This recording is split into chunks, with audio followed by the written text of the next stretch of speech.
Hello, hello, hello, I am Kaczmar and you're watching Geek Factor TV. Today I'll be talking to you about a campaign mode for the game called Blood and Dust, which is designed by Mateusz Albrecht. And this is a game that is about to go or has already gone, depending on when you're watching this, on Kickstarter. I know the Kickstarter campaign is supposed to, from my perspective, this is May 31st, it's supposed to launch on Kickstarter on June 13th. If you're watching this video after June 13th, you can check the description below. There's a link to the Kickstarter campaign, and you can go over there for many more details about this game. Now, this is, like I said, I'm going to talk to you about a campaign mode for this game. The other mode that I talk to you about is a single scenario mode, which I talked about in the previous video. The link to which is also in the description below. I suggest you begin with that video because this is the video where I talk to you how to perform basic actions that you'll also be performing when playing through a campaign. This is a shorter video, I presume. We are only going to focus on the campaign here. Once you understand how the basic rules work, you can come back here and let's talk about how the campaign works.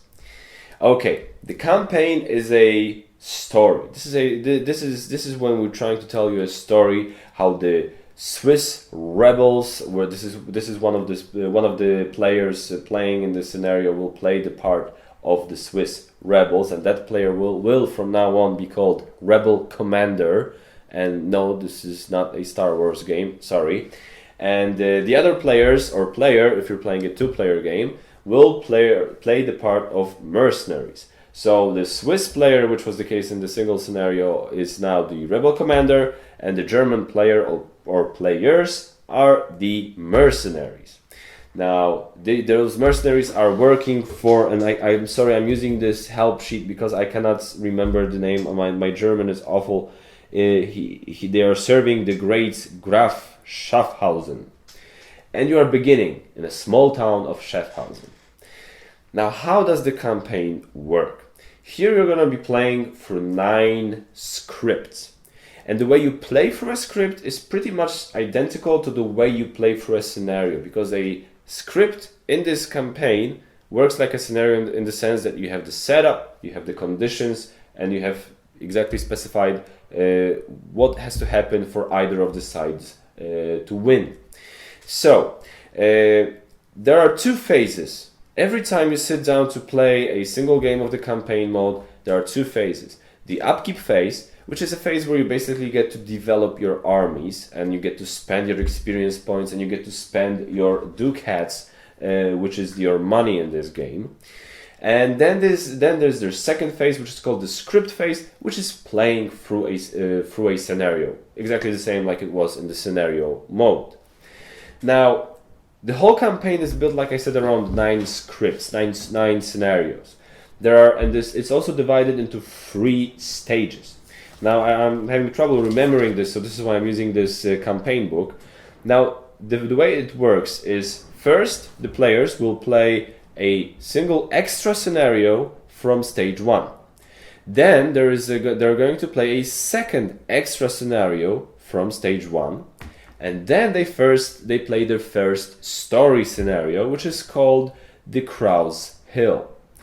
After they've played through that, they're gonna go over to the second stage. And then also they're picking 1 extra scenario. After that, they're picking a second extra scenario. And then they pick the second story scenario, which is called Clash at the Gladfelden, if the Mercenaries won the first story scenario, or Surprise Attack if they lost. And after that, you have the third stage. Now, in the third stage, the way you're going to be playing, the scenarios you're going to be choosing is dependent on whether on which side won the previous game. So, for example, there is going to be an extra scenario from stage 3A if the Mercenaries won the second story scenario, or 3B if they lost. And then they play through a second extra story scenario, also 3A or 3B. And after they've done that, they play through the 9th and final story scenario. And they pick one of the two depending on who won the second story scenario. The first story scenario is either going to be called Crushing of the Rebellion or Surviving the Siege. So that's how that works. 9 stories, 9 scenarios divided into 3 stages. When you approach each game, you begin with the upkeep phase, you're done with the upkeep phase, then you play through the scenario during the script phase. After you've done that, you can finish for tonight, you can move on, we can play another night, but if you want to keep on playing, you begin an upkeep phase, then you move on to the script phase, and so on and so forth until you've played through the whole campaign. So let's begin talking about the phases, but first let's talk about how to set up the campaign. Now we begin the campaign by obviously choosing sides. One side gets to be the rebellion, one side gets to be the mercenaries. Now the first thing you have to choose is your heroes. Rebellion gets 1 hero, mercenaries get 3 heroes. Now if there are 2 players, then obviously the player who plays for the rebellion will control the 1 hero, and the player controlling the mercenaries will control all 3 heroes. If there are 3 players, then the 2 players that are on this side of the mercenaries, 1 player will control 1 hero and another player will control 2 heroes. If there are 4 players in the game, then obviously from the 3 players playing for mercenaries, then 1 player controls 1 hero. Now, the mercenaries also get 3 light infantry units.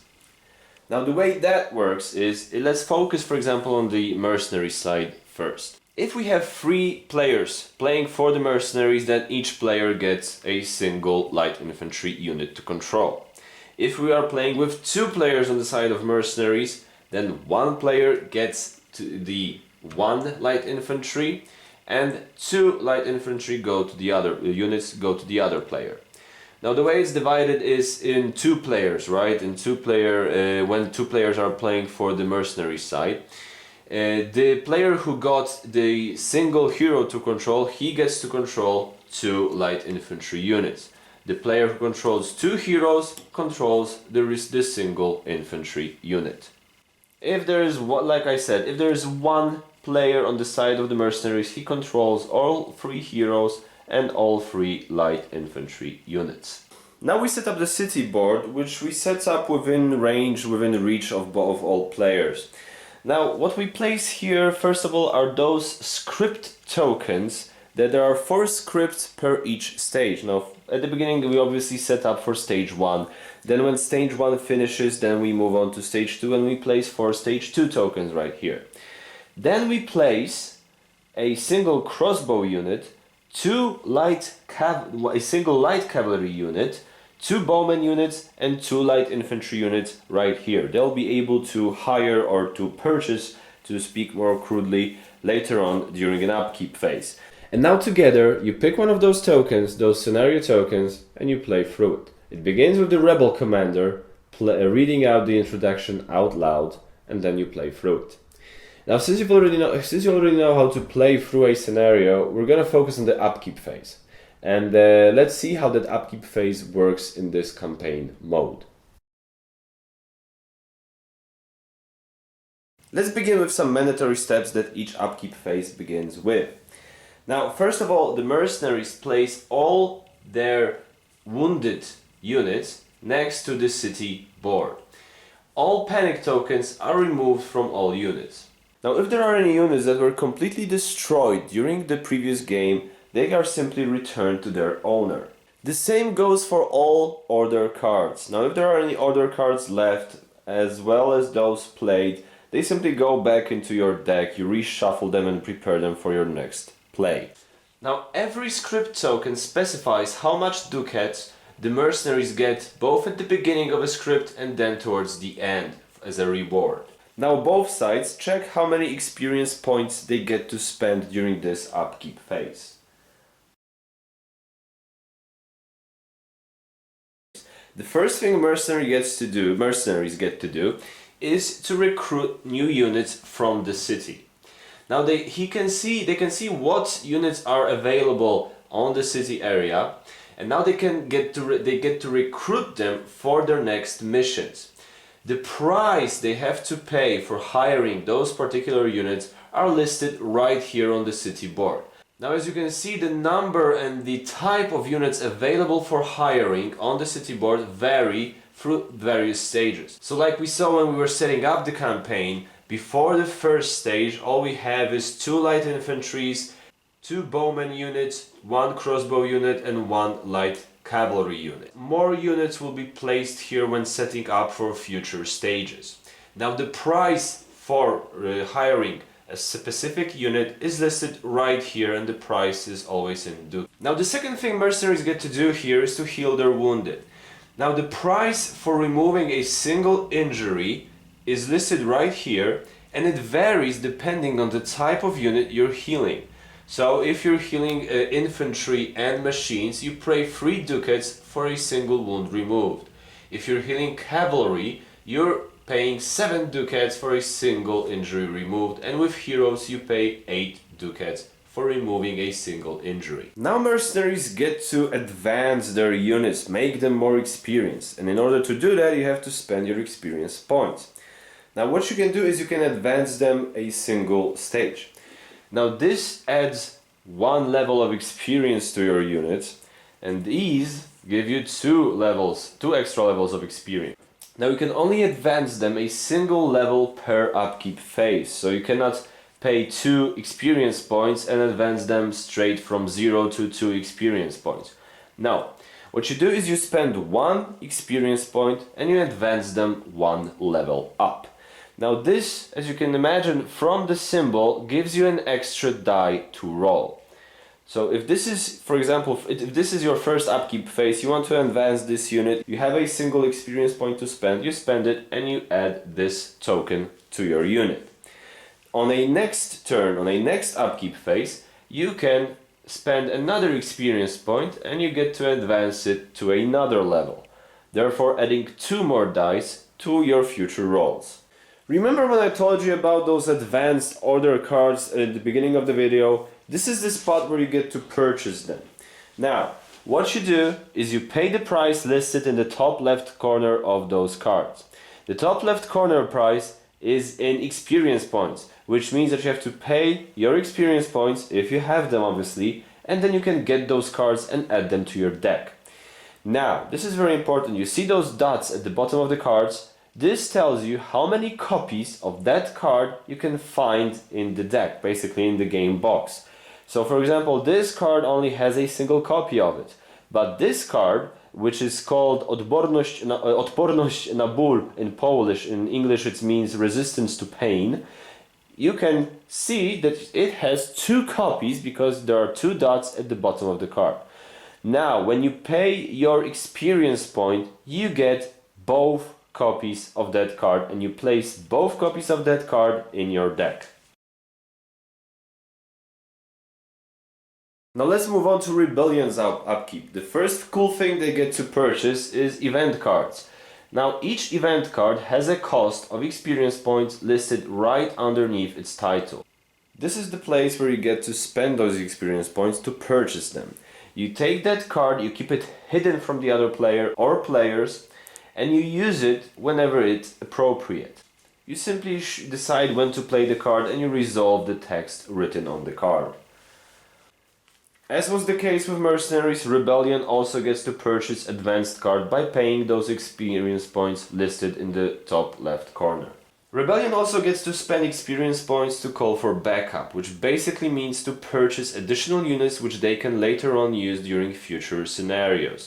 Every player has this player aid card, and this is the price listed for each type of unit that they might want to hire for future scenarios. And that's pretty much it.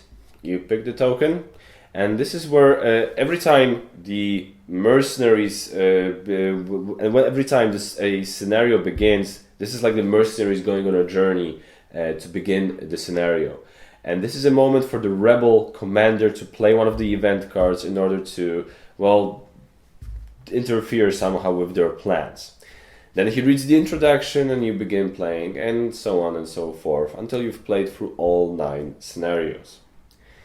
That's pretty much it. So If you have any questions or if you have any comments, please do not hesitate to put them in the comments section. I will get to you as soon as I get a chance. Let me remind you, this is second of 2 videos concerning this game. In the first video, you can watch how to play for a single scenario and how to perform those specific actions. This was a campaign focused video, and I hope it was helpful. I hope both videos were helpful. I hope those videos gave you some food for thought, whether or not this game might be to your liking and whether or not you might consider supporting this game on the Kickstarter. The link to the Kickstarter campaign is also in the description below. If the link is not there, that means the Kickstarter campaign hasn't launched yet. So that's pretty much it. Thank you for watching. Like I said, any questions, comments, do not hesitate to type in below. Thank you for watching, and I hope I see you soon. Bye.